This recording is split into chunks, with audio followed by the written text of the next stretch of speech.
The Jeddah Corniche circuit, home of the Saudi Arabian Grand Prix. It is the fastest street circuit in the world, in any championship. It's a real challenge for drivers, and it's an even bigger challenge for the race engineers. The circuit doesn't have the highest top speeds on the calendar, but if you discount Monza from your calculations, it has the highest average speed. It's an incredibly fast racetrack, and that means the teams have to prepare their cars in a really specific way to be able to be competitive on the fast flowing sweeps around the seafront in Saudi Arabia. And to hear a little bit more about some of the specific changes made to the cars, well, we're going to get straight into it and have a chat with Alan Permane of Racing Bulls down in the pit lane. So we've got three changes. The two rear wings we call our lower beam wing and our upper rear wing are both smaller, less drag, unfortunately also less downforce, and that is really because of the circuit characteristics of the Jeddah Corniche circuit. It's the long straights. Obviously the car generates a lot of drag, and a smaller wing just benefits you in lap time. And the front wing is smaller just to complement that for aero balance. In the past, one of the main challenges has been getting the tyres working. It's a very smooth track, although it's very high speed. The tarmac is not particularly abrasive, and making the harder compounds work has been one of the challenges. Pirelli have come with a step softer this year. I think some of that's reacting to the what we see as an improved tyre this year. Honestly, for us, it has less degradation. That can lead to maybe the races being maybe not quite so exciting. So they've reacted, bought one step softer tyres here.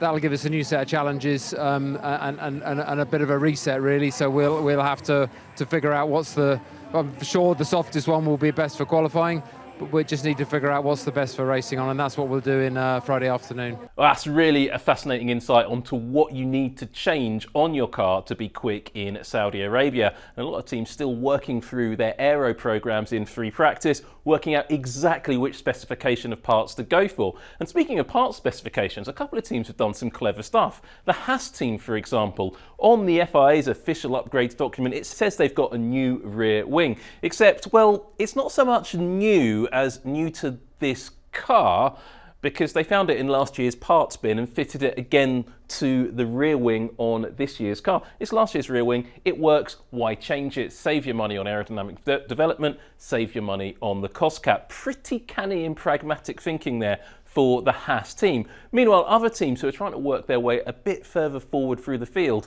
are doing new parts for this circuit and to try to develop a car that works well at high speed. Sauber are an example of that. Take a look at the upper element of the front wing here. Quite a straight line, quite a narrow section, quite a small front wing, exactly what you expect to see on a car going around a circuit like Jeddah Corniche. However, Sauber started free practice one with this wing on the car, and you'll notice very different shape, much bigger upper element and a much more sculpted upper section there as well. Now it looks like a much higher downforce specification wing than the low drag version that we saw here.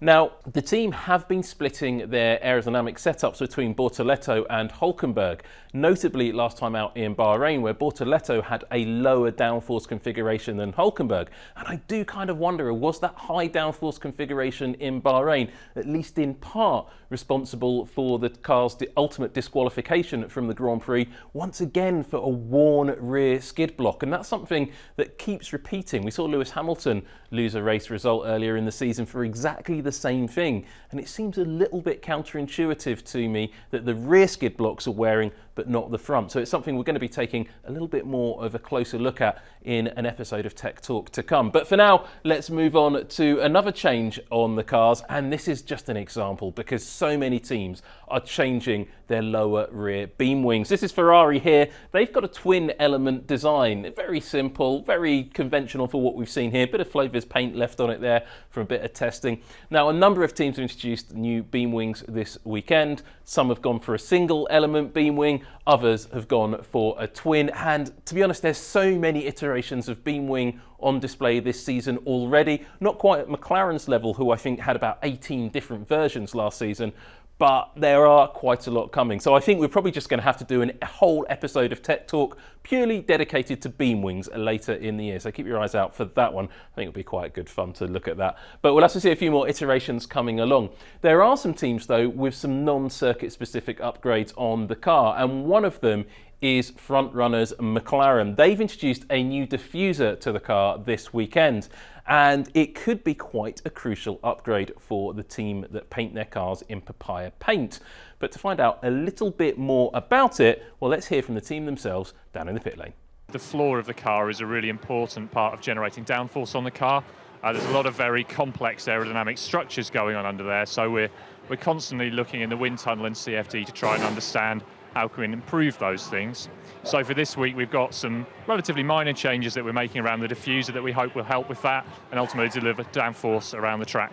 So with the diffuser then, did it require a whole new floor, or was it able to be grafted onto the existing? So it's something we're able to bond on. So it's something we can test on Friday, see how it performs, and then decide what to do for the rest of the weekend. Mark Temple giving us some really interesting information about that diffuser and how the team plan to use it for the rest of the race weekend and beyond, but also how it was grafted on to existing components of the car. That must be quite a task to do it just right and not lose any performance that way. Well, another team with a new big lump of car underneath that we don't really get to have a good look at is Sauber. We already saw their new front wing. Well, they've got a new floor on the car as well this weekend, and because you can't really see the floor, I thought we'd have to go and talk to the team to get them to explain exactly what they've changed about the floor.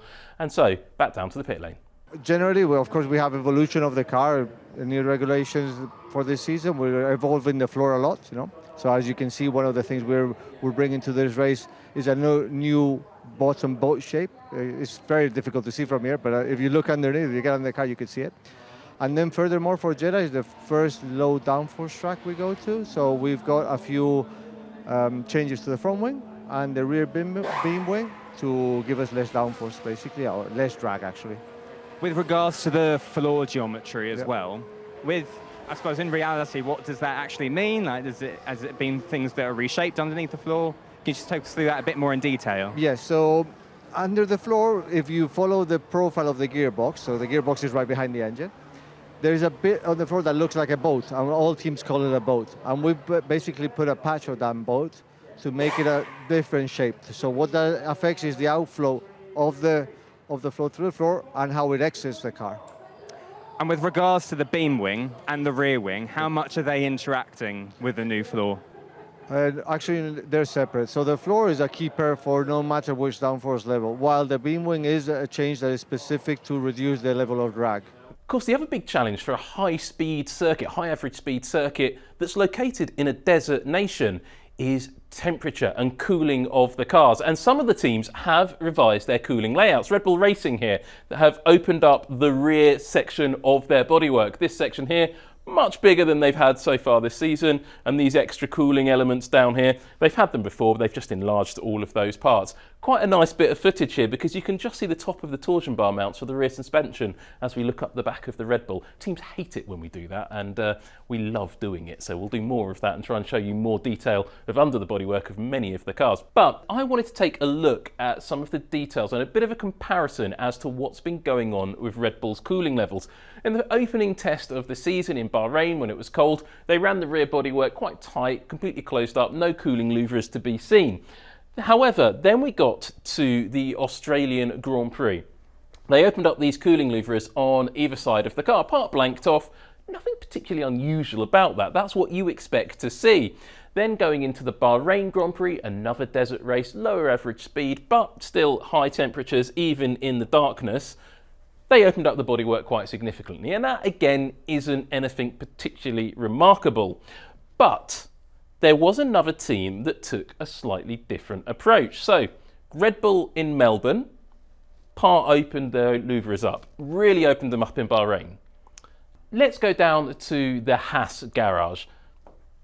Haas in Melbourne had a very open set of louvres. In fact, they had this big open section of louvres further forward on the car. Now, it may look a little bit like a panel's missing, but these are optional panels that the team can take and remove. This open layout was what the team committed to running as the car left the garage at the start of free practice 1. And they did run quite an open cooling layout for the rest of the weekend.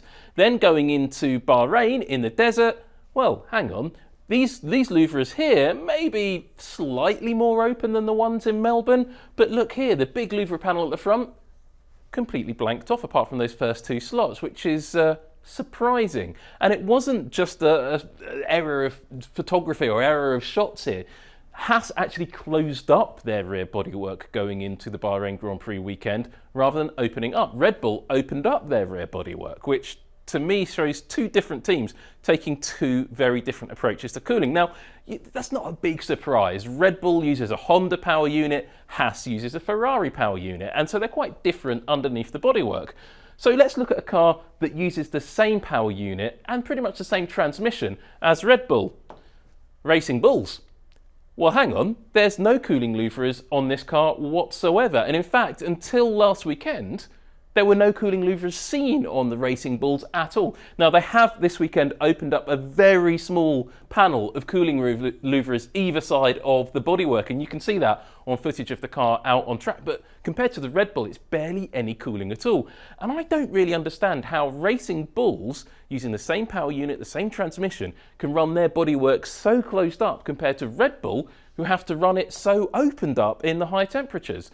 So what's really going on here? Well, we put that question to Alan Permane, who gave us quite an interesting insight into the cooling levels between Racing Bulls and Red Bull. The parts that define the cooling, radiators, bodywork, entry ducts, exit ducts, they're what is known as listed team components in the technical regulations. So they're components the team must design themselves to their own IP. So they're really nothing to do with the Red Bull at all. So radiators and the ducts are all Racing Bull design. The fact that we're more closed than them is I don't want to say irrelevant, but it's because they're a completely different design, and we could be more or less open closed than any team. And could you then explain for people watching this, I suppose, the balance that you have to have with regards to cooling levels, but also aerodynamic performance as well?